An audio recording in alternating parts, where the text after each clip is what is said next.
Está bien porque cuando falla uno coge el otro. Entonces siempre la nota sostenida. Lo vamos a suceder cuando estamos haciendo uno solo. Y tienes que mantener la nota para que tenga su resonancia.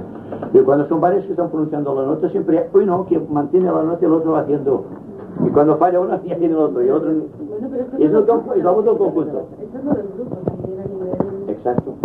Grupal, cuando uno decae, piensa en el grupo y parece que se repite solo. Yo casi que soy el del parecer de dejar los mantras rituales y hacértelo en conjunto. Pues yo empiezo, por ejemplo, y a cogerlo todos. Tampoco lo alargo porque se puede alargar infinitamente, pero empezando uno y dejando que vaya fluyendo la voz, que da un margen tremendo, Es decir, que es solamente llevar aquella. Es como una ola que va bajando y luego viene y va hasta que llega al final en la orilla. Pues el OM es A, es un poco comprimido, por decirlo así.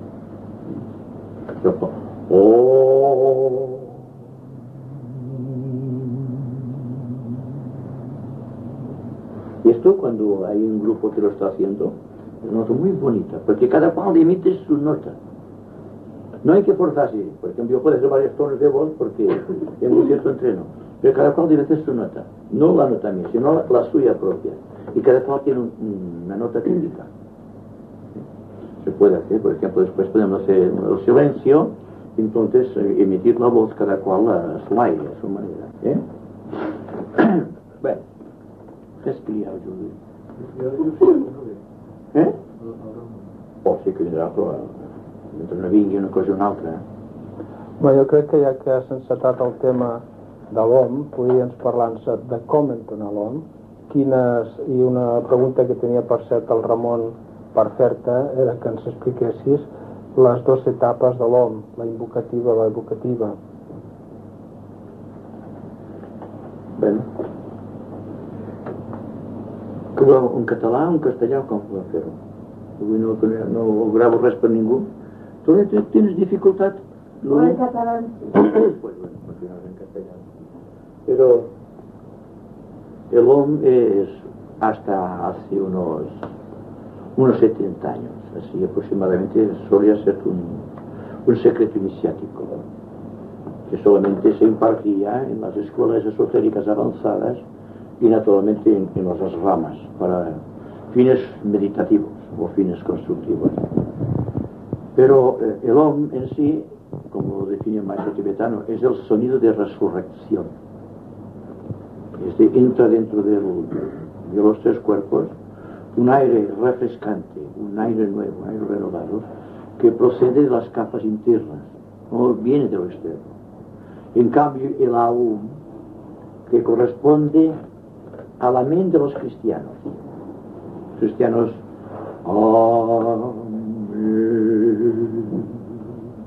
y el significado es hágase la luz. Y en cambio el hombre es la luz, se hizo. Son tres tonos, ¿verdad? Entonces podríamos decir que la nota del OM se basa en el sonido interno. No tiene nada que ver a veces con la voz externa. Implica el desarrollo, en cierta manera, del centro de la garganta, del centro laríngeo. Y como efecto de este despertar, de ese desarrollo, el mantra suele tener efectos en el ambiente, efectos débicos, porque el sonido está conectado con los devas, con los ángeles, con todo el conjunto del mundo desconocido, lo que vamos conociendo poco a poco en la medida que vamos avanzando por el sendero. El sonido inicial, el sonido original, no está a nuestro alcance. No podemos llegar a este punto trascendente. Tenemos que estar siempre al cuidado de los sonidos que conocemos del mundo físico. Por ejemplo, cada cual tiene una voz definida. Puede ser tenor, barítono o bajo, en el hombre, los tres voces que constituyen la trinidad del sonido. Y a la mujer se va soprano, la mezzosoprano y la contralto. En todo se ve. Y luego hay un punto céntrico, dentro del cual la voz del hombre entra a dar ciertos arpegios de la voz femenina, y la voz femenina que suele tener ciertos arpegios de la voz del hombre. Es aquella voz que llamamos incolora, que no sabe si es hombre o mujer.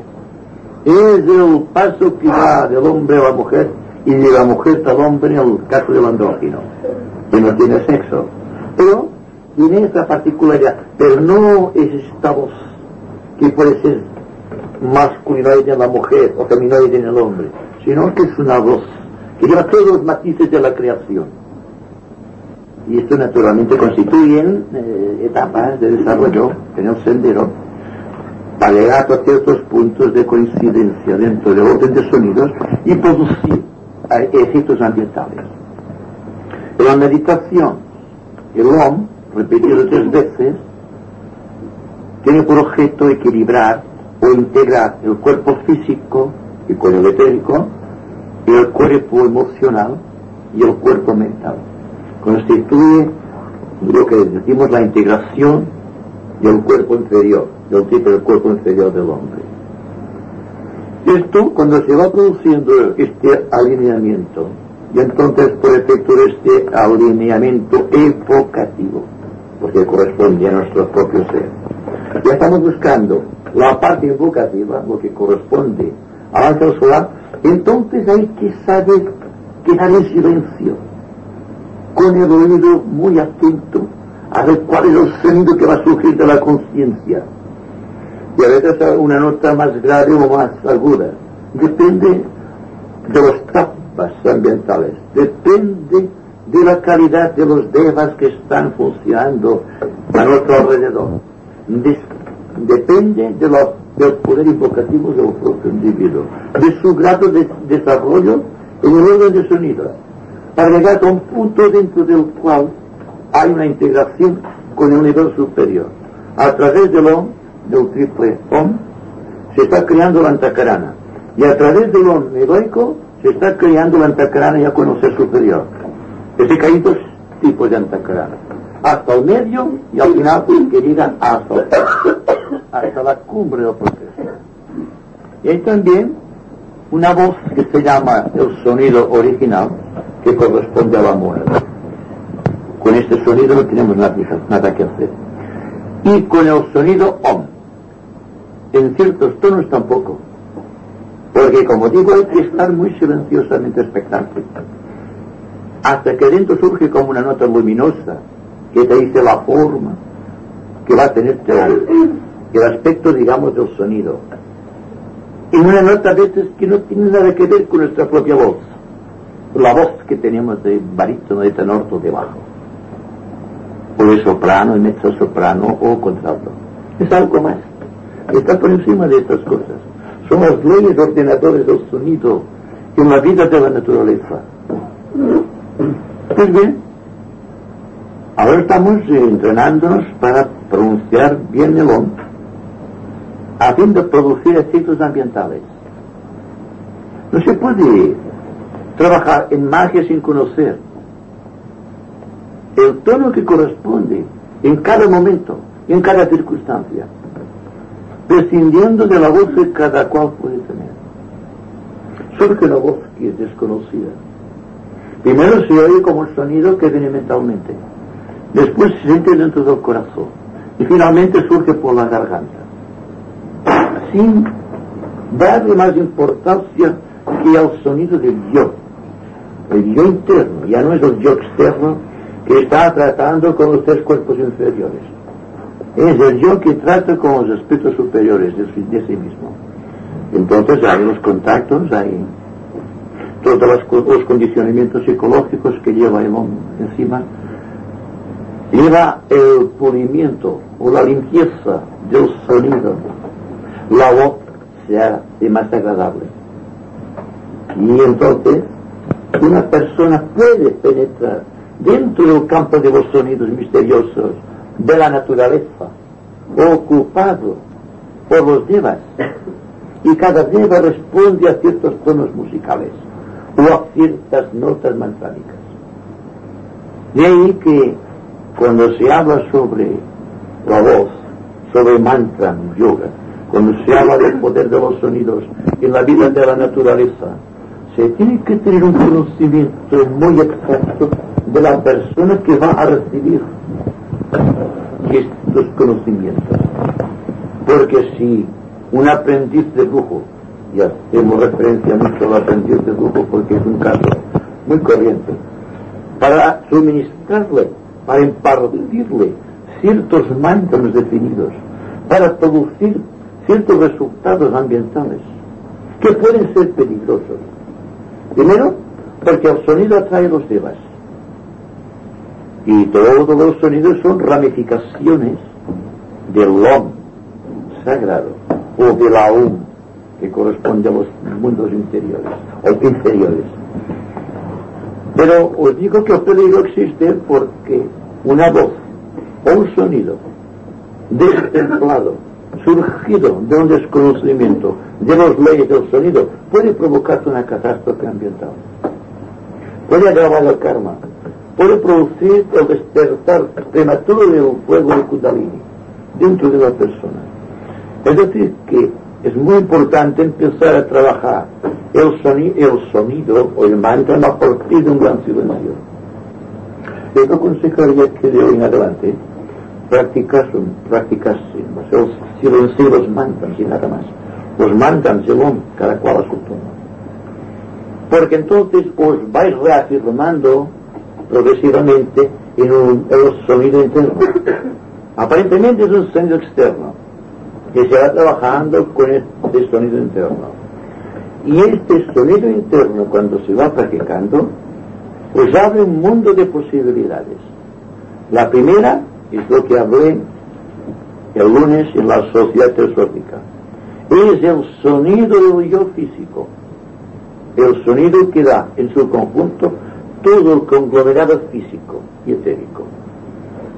Es una especie de música que llega a ser molesta por su intensidad cuando empiezas a dominar mantras. Pero aquel sonido se transforma en luz.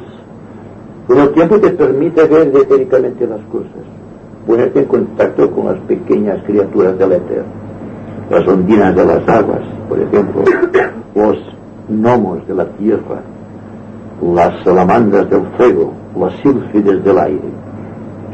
Todas estas criaturas obedecen a los sonidos mantránicos que emite el yo físico, impelido siempre por el yo espiritual.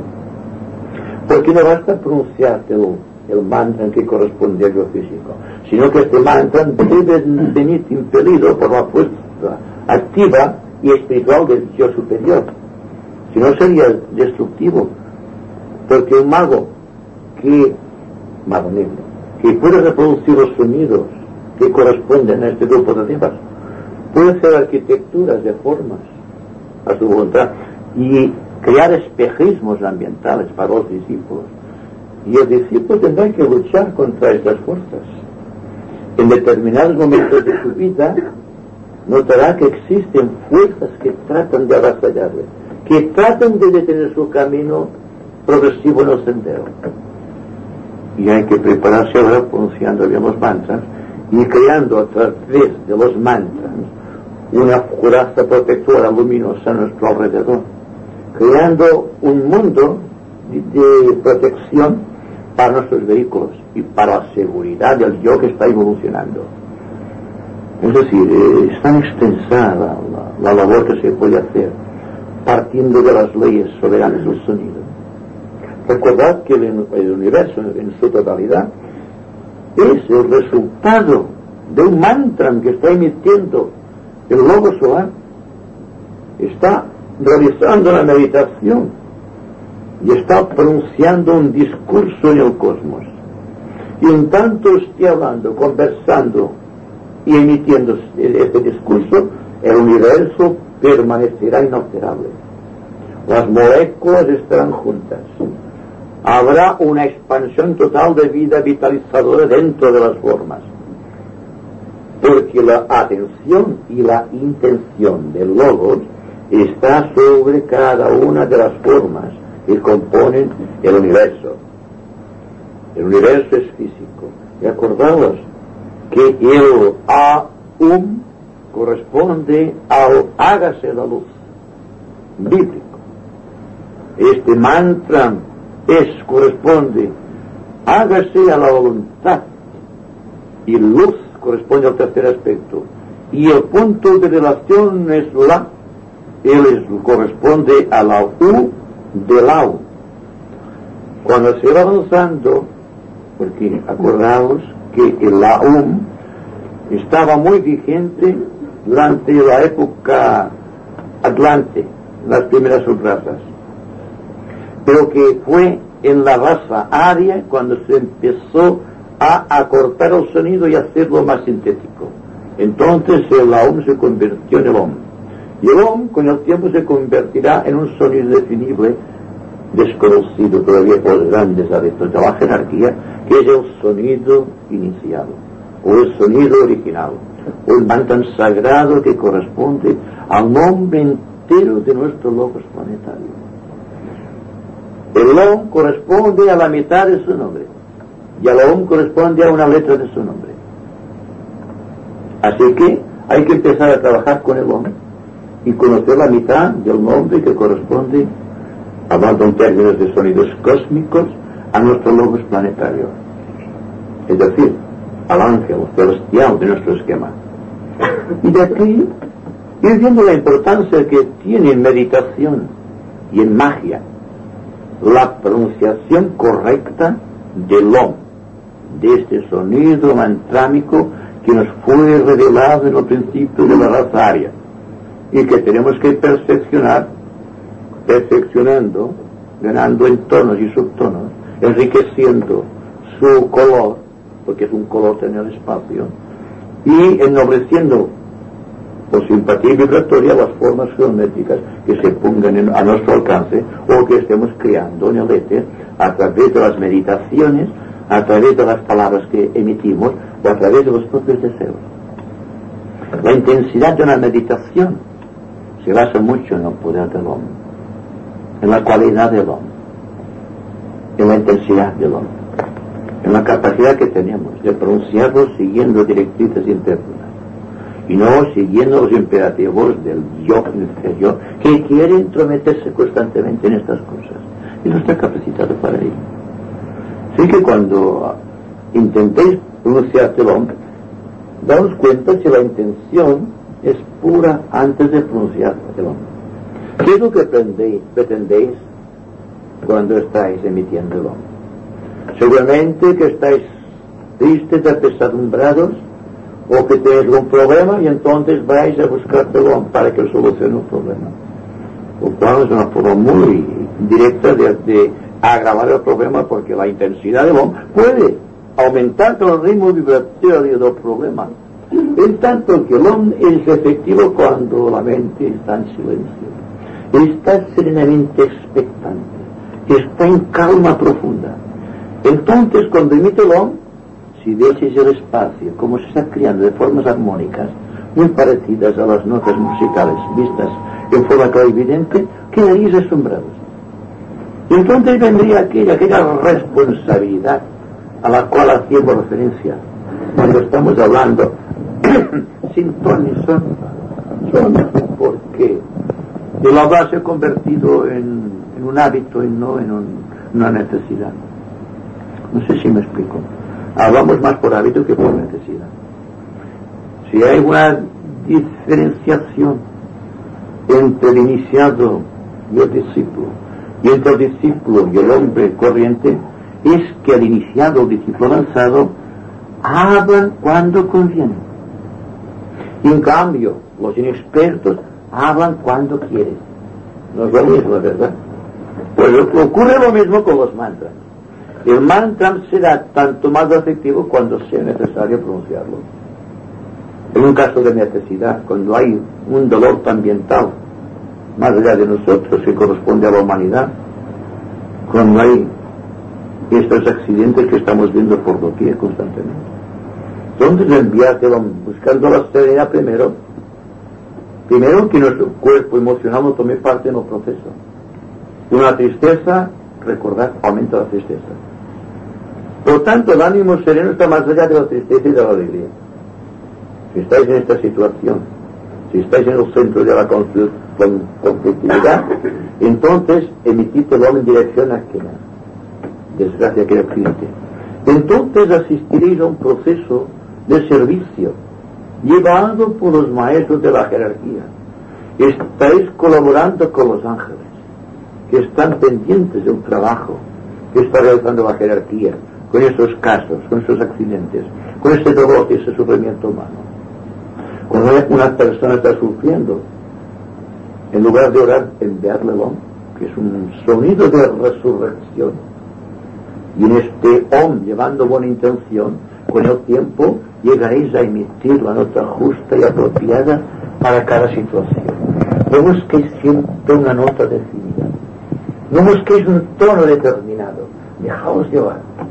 Más que pronunciar el om, dejad que el om os pronuncie a vosotros. Esto corresponde a la educación que recibe el discípulo en las ramas, porque hay la tendencia, habida cuenta que en las ramas se transmiten mantras de dominio, mantras de control, mantras de ayuda, mantras de elevación del ser superior, mantras de protección. Todo esto está dentro de la enseñanza rámica.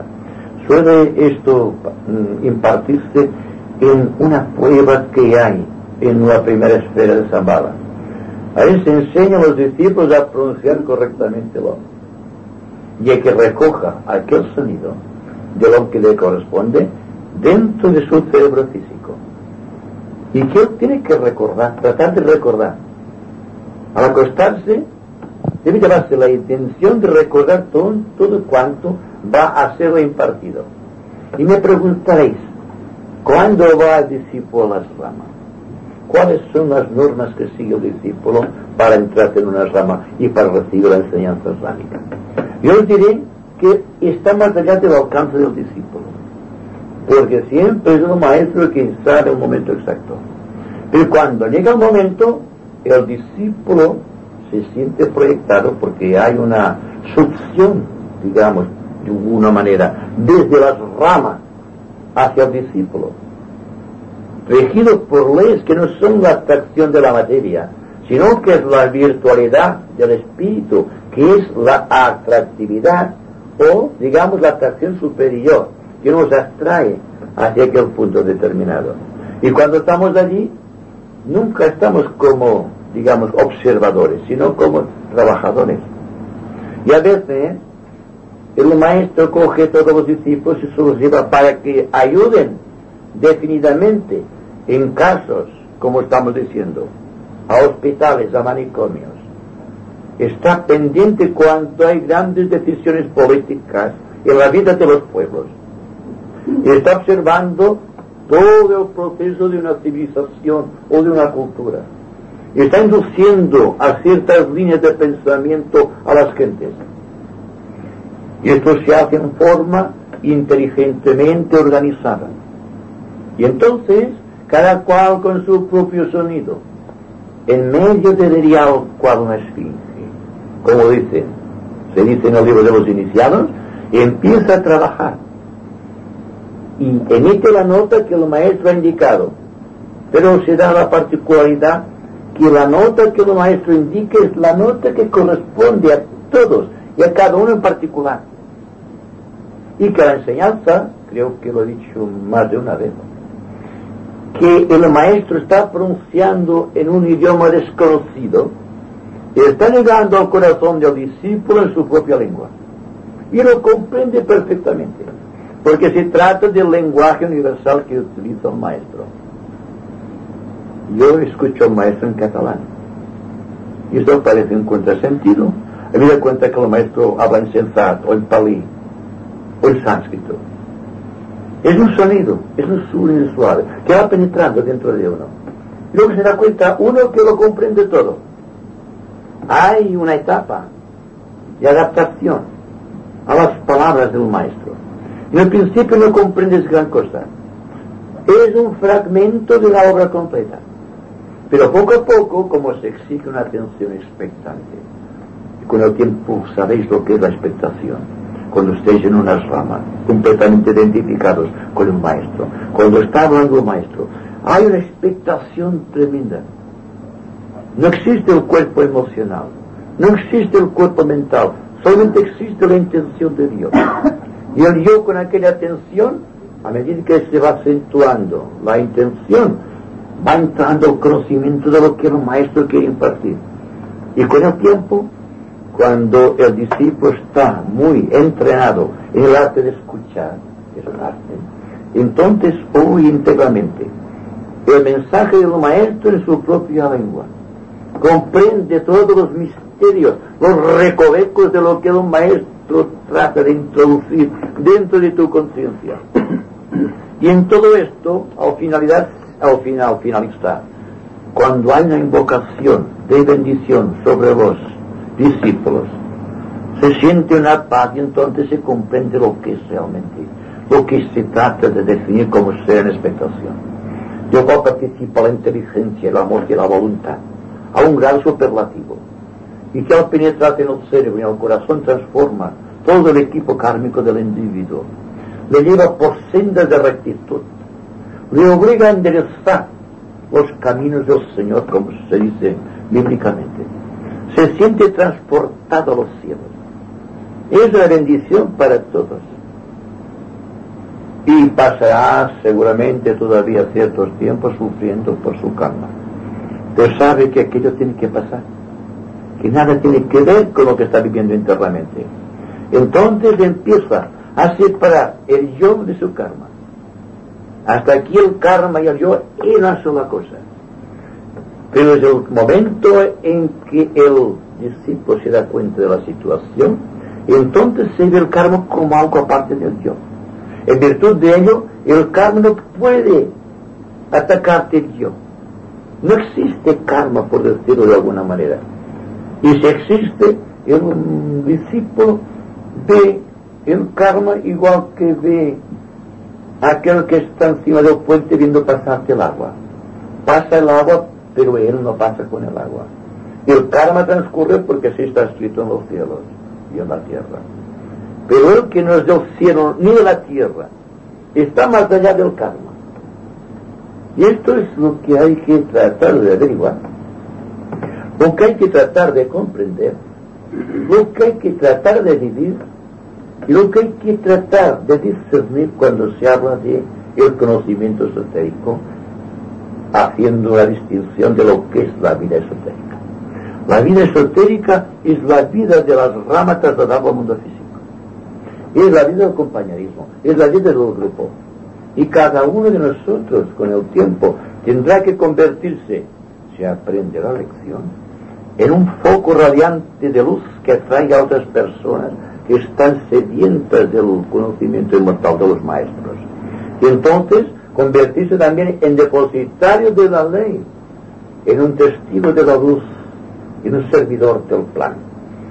Esto es lo que hay que tratar de comprender, lo que hay que tratar de llevarte a la mente todos los momentos de la vida, lo que hay que tratar de vivir en todos los momentos, para que dentro de nosotros se esté fraguando el hombre nuevo al cual se refería Pablo de Tarsus. Hay que vivir de esta manera silenciosa, expectantemente, con toda suavidad, sin resaltes, sin figuras retóricas, llevando solamente dentro de uno aquel permanente deseo de bien que es lo que nos guía durante los trechos oscuros del sendero.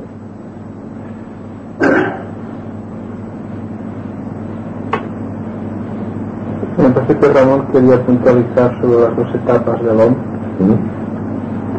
Robert. Sí, hace tiempo no lo comentamos. Sí.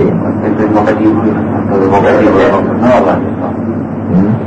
Bueno, el aspecto evocativo tiene que ver con los vehículos del yo en encarnación física. El hombre evocativo es para equilibrar, como decíamos anteriormente, es para armonizar el cuerpo físico y el etérico con una sola unidad, con el cuerpo astral y con el cuerpo mental. El hombre, primero, con toda intención sobre el cuerpo físico. El yo emocional lleva un sonido específico también del hombre y la intención de que vaya al cuerpo astral. Y entonces hay el sonido Om, que corresponde a la mente, que debe ser el pináculo de este triángulo de Oms, que abarca el cuerpo físico, el cuerpo astral y el cuerpo mental. Pero cuando hablamos del yo o del Om invocativo, tenemos que hablar de la relación que existe cuando se ha alcanzado el equilibrio de los vehículos, cuando los vehículos están completamente integrados y el yo está silenciosamente expectante y sin darse cuenta mira hacia arriba. Y entonces de arriba llega una nota que él debe transformarse en un sonido creador. Y el propio Om con un matiz distinto del que conoce. Y entonces establece un contacto con el ángel solar, que es de donde proviene cada nota invocativa. La invocación proviene siempre del yo inferior. El evocativo en este caso pertenece al yo superior. Es decir, el yo inferior invoca y el yo superior evoca. Porque el yo inferior es el recuerdo, es la sombra del yo superior. Por lo tanto, siempre será un recuerdo para el yo superior. No puede ser una invocación, sino una evocación, que es lo mismo que sucede con el yo inferior cuando está evocando a cada uno de sus elementales, poniéndoles en orden. Los está evocando. En cambio, si tuviesen conciencia de integridad, los componentes de los vehículos serían invocativos. No sé si me explico. Lo inferior siempre invoca, lo superior simplemente evoca. Hay el Om que surge de los vehículos en forma evocativa, y luego hay la forma invocativa del yo que ha dominado los vehículos tras un proceso de evocación. Entonces invoca la fuerza del maestro o la fuerza del ángel solar, y la respuesta del ángel solar es la evocación de lo que existe de bueno dentro del yo inferior. Ennoblece sus virtudes, lo trasciende en su conciencia, lo polariza en el aspecto superior y lo convierte así poco a poco en su discípulo, hasta el momento en que la invocación y la evocación se confunde como se confunde el espacio y el tiempo en la cuarta iniciación. Entonces lo que surge será otra cosa, que no tendrá nombre para nosotros, pero que imperará la fuerza del mantra cualificador de ciertos sonidos de la naturaleza para invocar fuerza cósmica. Como ahora invocamos fuerza solar, pues que desde aquel momento invocamos fuerza cósmica y estamos en unas áreas de luz, de amor y de poder incomprensibles para nuestra mente actual. Hay que comprenderlo utilizando la intuición superior, y hay que darse cuenta que la intuición superior que trae los sonidos arquetípicos del plano físico constituye para muchos de nosotros solo una mera posibilidad en el tiempo, no una realidad trascendente actual. ¿Me explico? Y que estamos avanzando hacia esta realidad trascendente, que se puede realizar porque es una alquimia que estamos realizando aquí y ahora. Todo cuanto estamos diciendo acerca de los mantras corresponde a la ley de la forma, pero cuando estamos invocativos siempre estamos trabajando con la ley del espíritu. Es la diferencia que existe, si lo analizáis bien, entre la doctrina del ojo y la doctrina del corazón, la doctrina del conocimiento y la doctrina de la intuición o del sentimiento creador. Y a partir de aquí, si utilizáis la analogía, y deberéis utilizarlo si queréis comprender aquello que no comprendéis todavía del mundo esotérico, para que veáis que entre el hombre y Dios solamente existe tiempo, pero la ley siempre es la misma. Habrá más intensidad de vida, habrá más progresión, habrá un círculo infranqueable o un rimpas más elevado, pero en el fondo el proceso, la ley es la misma. Es el tiempo y la extensión del tiempo en el espacio lo que hace que una entidad sea un logos, que sea un ser humano o que sea un simple átomo. Todos se basan de acuerdo con la ley del espacio y del tiempo medido en términos de objetividad y desde el punto de vista esotérico. La misma ley de invocación y evocación es la que de alguna manera aparece en la ley de los avatares.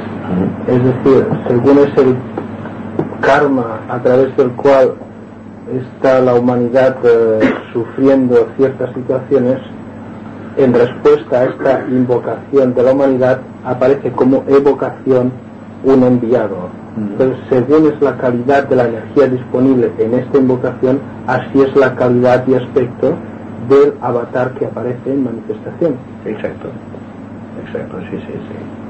La ley siempre es la misma, como digo, solamente hay que saber aplicarla.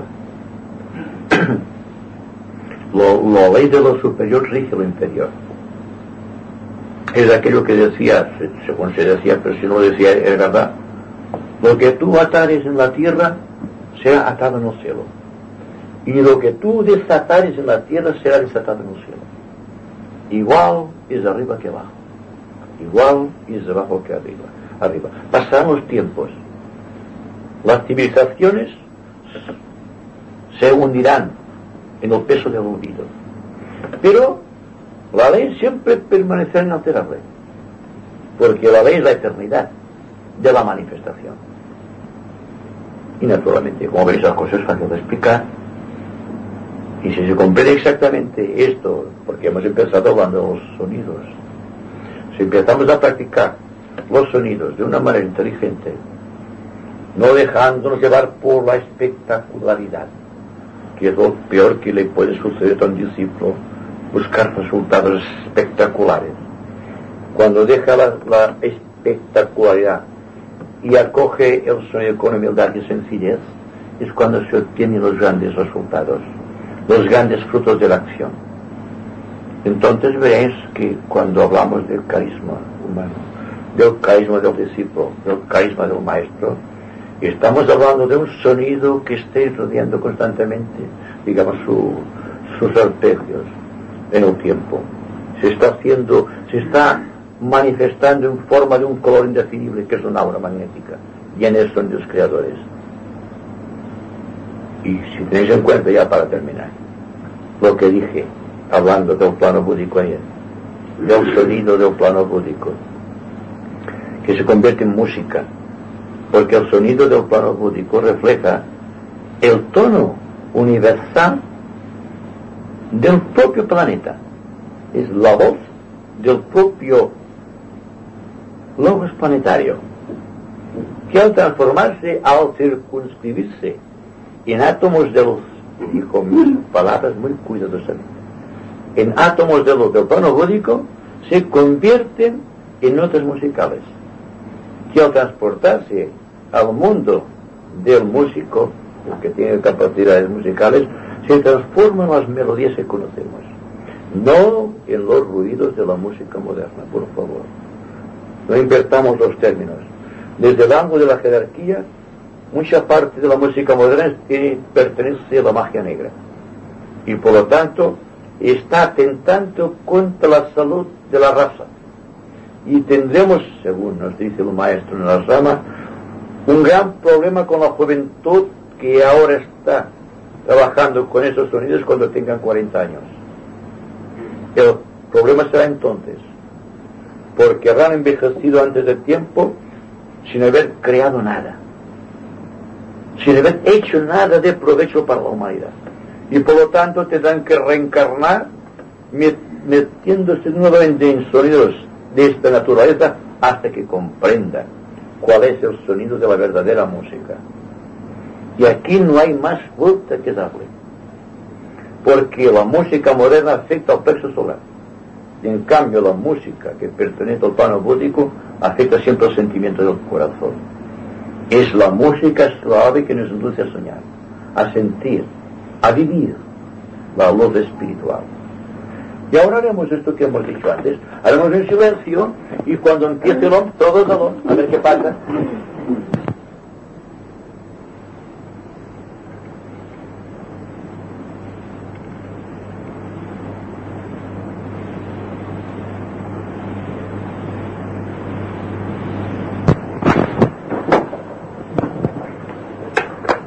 ten en cuenta los vecinos porque no es una escuela de canto, eso fue.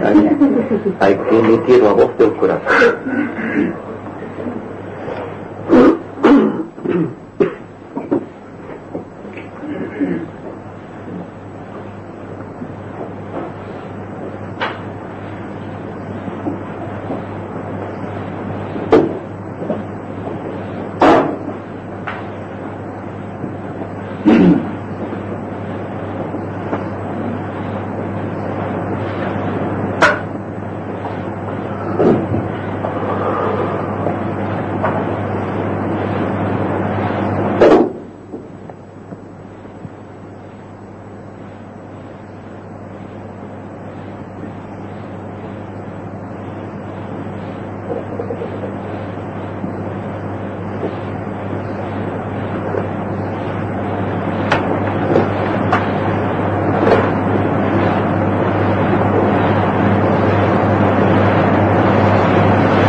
no es un canto al cual estamos habituados, sino que es un sonido. No podemos salir cantando, es emitiendo un sonido. Estamos en la antesala de un trabajo creador. Por tanto, cuanto más suave sea el sonido, más llegará a penetrar en los oídos finos de los demás.